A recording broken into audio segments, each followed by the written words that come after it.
de la misma forma que si yo, por ejemplo, fuera una variable X. ¿A quién me refiero? Imagínense acá. Aquí está nuestro ejemplo, ¿cierto? Imagínense aquí. Yo voy a decir notas. Voy a decir dimensión notas corchete 5. Entonces acá, en vez de guardarlo en la posición 1, o sea, la posición N1, lo voy a guardar en la posición notas corchete 1. ¿Sí? Que es el primer casillero de la dimensión notas. Esta variable de acá la voy a guardar en notas 2. La tercera nota la voy a guardar en notas 3. La cuarta nota en notas 4. Y la quinta nota la voy a guardar en notas 5. Y obviamente acá yo tendría que cambiar esto, ¿cierto? Y poner control V, nota 1, más, nota 2, más, nota 3, ¿cierto? Más nota 4, más nota 5, y ahí tengo dividido. Entonces, fíjense aquí que aquí no hay mucha diferencia, o sea, porque en realidad igual estoy creando, si yo tuviera aquí guardar 100 notas bajo esta estructura que es sin un ciclo, o sea, acá tendría que ponerle 100, ¿cierto? Pero tendría que trabajarlos de una de igual manera, ¿vale? Esa es la diferencia. Ahora, claro que acuérdense cómo nace un ciclo. Un ciclo nace cuando yo quiero repetir la misma instrucción una cierta cantidad de veces, ocupo un ciclo. Aquí se está repitiendo la misma instrucción, que es esta instrucción de acá, que se le escribe y recibe. ¿Cuál es la diferencia? Que una vez acá nosotros tenemos el 1, después el 2, después el 3, después el 4 y después el 5. Y ahí es donde tenemos que pensar, pero bueno, devolvámonos un poco, porque miren acá, si yo borro todo esto, y yo tengo esto de acá, ¿cierto? Y ahí tengo las dimensiones. Fíjense que tengo solamente un ciclo para, que quiero poner en el ciclo para escribir y, ¿de acuerdo? Entonces yo lo voy a ejecutar. Y ese ciclo para que ustedes están viendo, cuando yo lo ejecuto, me muestra lo siguiente, me muestra 1, 2, 3, 4 y 5. Súper bien. O sea, el i toma el valor de 1, de 2, de 3, de 4 y de 5, ¿cierto? Pero si ustedes se fijan en este punto, nosotros tenemos que entender que cuando tenemos acá las instrucciones, necesitamos a alguien que tenga el 1, el 2, el 3, el 4 y el 5, ¿no? Entonces, ¿qué hacemos? Miren lo que voy a hacer. Voy a ir a copiar esta misma instrucción que tengo acá, que la tengo que repetir 100 veces si es que fuera necesario, y la voy a poner dentro del ciclo, pero la voy a poner dentro del ciclo para. Y en vez del 1 voy a poner la variable i. ¿Vale? Entonces cuando yo pongo ahí, dentro del ciclo, tengo mi dimensión previamente declarada. La primera vez, ¿cuánto vale el i? La primera vez vale 1. Entonces la nota la va a guardar en notas corchetes 1. Eso significa que lo va a guardar en la primera posición. O sea, acá, ¿cierto? Ahí, en la primera posición.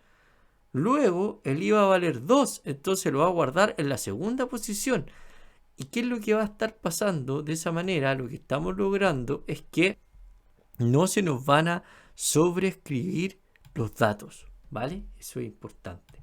Sino que todos se van a guardar en esta dimensión, ¿sí? Entonces, fíjense que aquí nosotros ya tenemos, ¿cierto? Con este ciclo, con este primer ciclo, nosotros lo que estamos haciendo es llenando la dimensión. Ojo que la dimensión se le conoce como con varios nombres. En PCI, en pseudocódigo, se llama dimensión, pero en realidad ustedes lo van a ver en la literatura como vector o como array, ¿sí? O como arreglo. ¿Ya? Entonces yo ya llené mi dimensión con notas. Entonces si yo quisiera ahora ir a sumar esas notas, fíjense lo que hago. O sea, aquí arriba digo que S, mi variable acumulativa, es igual a 0.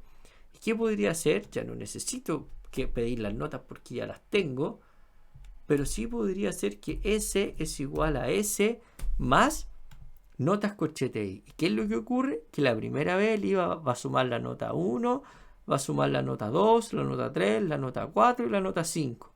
Entonces, al final de este corto ciclo que nosotros tenemos acá, en ese voy a tener la suma de las 5 notas, ¿vale? Entonces, si yo quisiera calcular el promedio, sería P es igual a S partido por 5. Y ya tendría el promedio. ¿Estamos de acuerdo? Todas las cosas que nosotros hacíamos con los ciclos, cuando teníamos muchas variables o íbamos sobreescribiendo las variables, ahora las podríamos hacer perfectamente, ¿cierto? Con este componente, ¿ya? Esta estructura de datos que se llama dimensión o vector.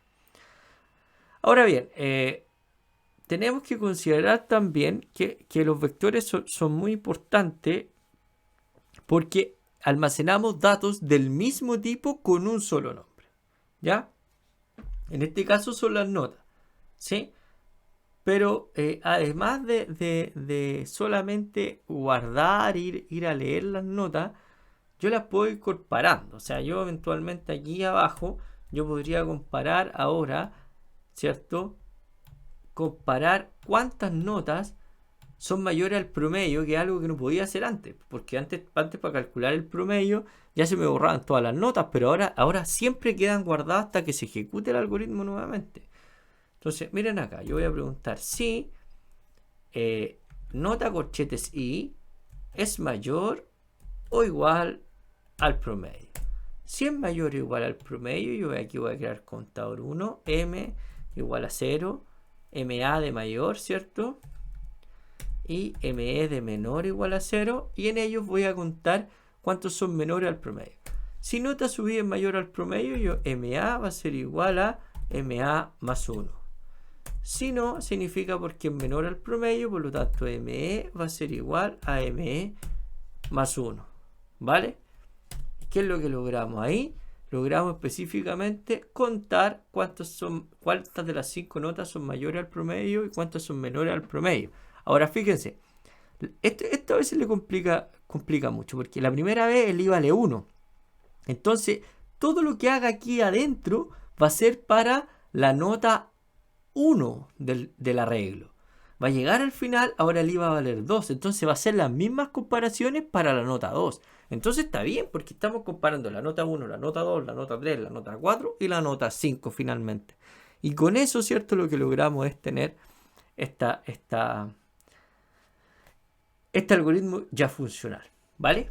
Entonces ahí está. Entonces para terminar, partíamos nosotros que teníamos 100 variables, para poder 100 variables donde guardábamos las notas. Después nacieron los ciclos, y con los ciclos lo que hacíamos es que teníamos una sola variable que se iba sobreescribiendo, pero perdíamos los datos, que es lo que tenemos ahora, una estructura de datos diferente que tiene el mismo nombre, pero tiene este componente que se llama subíndice. Y lo que me permite el subíndice, que es como les dije en clase, ¿cierto? Como un tren que tiene muchos vagones, y aquí yo puedo indicar en cuál de esos vagones voy a ir guardando los datos. ¿Vale? Bueno, yo lo dejo hasta aquí para no pasarme en el tiempo y poder subir el video, ¿vale? Y esta semana vamos a seguir ejercitando sobre este tema, pero es importante que lo vean, lo revisen, y recuerden que todos los ejercicios que ya hemos visto con ciclos, eventualmente podríamos desarrollarlo con dimensiones. Que tengan un lindo domingo mañana, descansen, un abrazo grande para todos y nos estamos viendo. Cuídense. Chau, chau.